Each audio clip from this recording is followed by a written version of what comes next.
Let's do something real quick. I want you to go to, let me read something to you real quick. Glory to God. Sometimes in church, you can't tell the truth.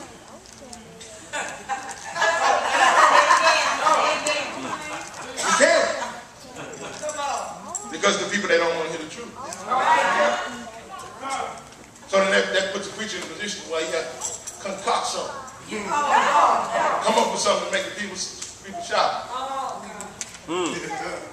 I was watching Bishop Jake the other day. Bishop Jake said, talking about encouragement. He said, if you don't go to a place and encourage the people, they won't invite you back.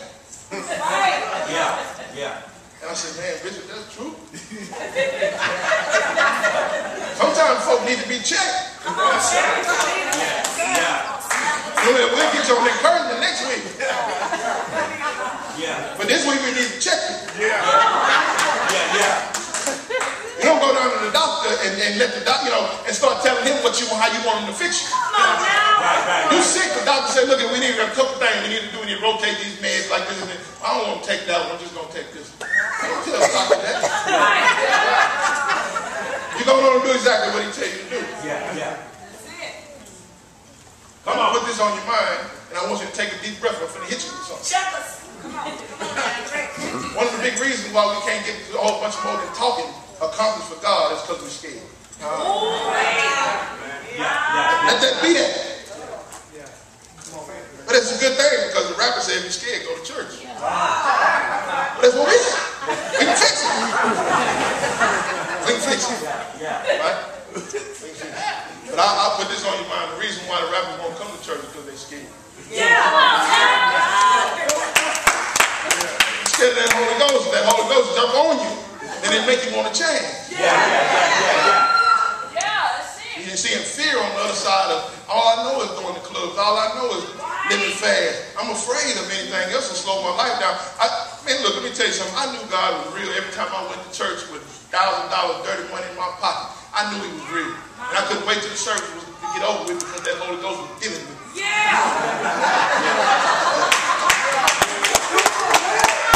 didn't want to change. It wasn't the issue, but they were telling the truth of it. I didn't want to change. Oh man, I had to drop kicking it with these bras and spending this money. Oh man, I ain't with that church stuff. Really like the music. I like to hear them old preachers preach. I'm good for it. But it was that stuff that was happening on the inside while I was sitting up in there. I didn't want to change.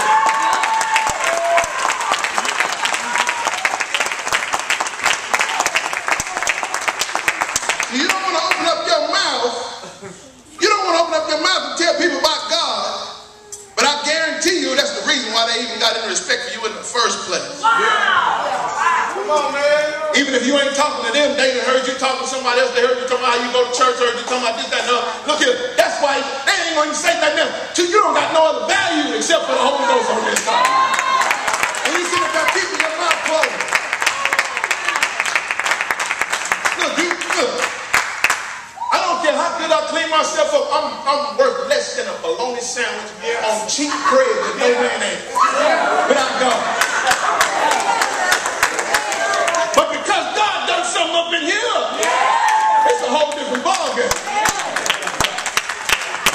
And the same thing he did to me, if you accepted him as Lord and Savior, he did it to you. It's a whole bunch on the inside of you that we just need to get out of there. We get that thing out and we can start some things cooking, and then we have to go for the other chairs in the other room and start knocking walls down. We can get that out of there. And I believe that's what God wants to do. I believe that's what God wants to do. Let me show you something. The opposite of fear is faith. And faith is simply, let me tell you something, preachers can beat this word up and scare folks with it. Faith is simply trusting God. You say, man, it's just difficult when you trust God. The same trust you put in God to get you a ticket to heaven is the same trust you could put in God to overcome every fear in your life. Same trust. Same intensity. Right? So let's look at something. Skip through the notes here.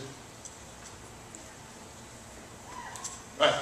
The reason why we have to trust God is because it's always been God's plan for this thing that we do with him to be a partnership. It's a partnership. Everything that God does on the earth requires human involvement and human buy-in. Everything. Look, God is sovereign. He can do whatever he want to do. Right? Because he got that kind of power. But in order for him to kick it in motion, there's got to be some human involvement. If this were not true, when the earth was lost by Adam and Eve, God would need to send Jesus in the form of a man to get it back. If it was not true. He could have just showed up over here and flipped that thing around. He needed buy-in from a human. Let me get with you. He so needed buy-in from a human being that he had to come and present the idea to Mary. He said, look, this is what I want to do. This is what I want to do. He said, I want to come here and I want to turn this thing around and I want to send something real special through you. I'm presenting it to you. Be it unto me. Hallelujah. That's what she said. She said, I'm down. Let's do it. He so needed buy-in. He so needed buy-in from human beings that he had to come to Abraham and said, Abraham, I'm fixing to do something real big and I want you to be a part of it. And Abraham said, I'm down, but how do I know this is going to be so? So that's when the whole covenant cutting situation and cutting the animals in half all came into play. God needs buy-in. He's always needed a human voice to speak, human hands to heal, and human feet to go. He's always needed that. It's never changed. Let me tell you how much so, and I want you to understand we play a part. That's why you can't just keep sitting up in here thinking that people are going to get saved if you don't go. You can't do it. It's not going to happen. He wouldn't have hired them first 12 boys if he could have done it by himself. Do you hear me? Now, Jesus had to shut up Elizabeth's husband.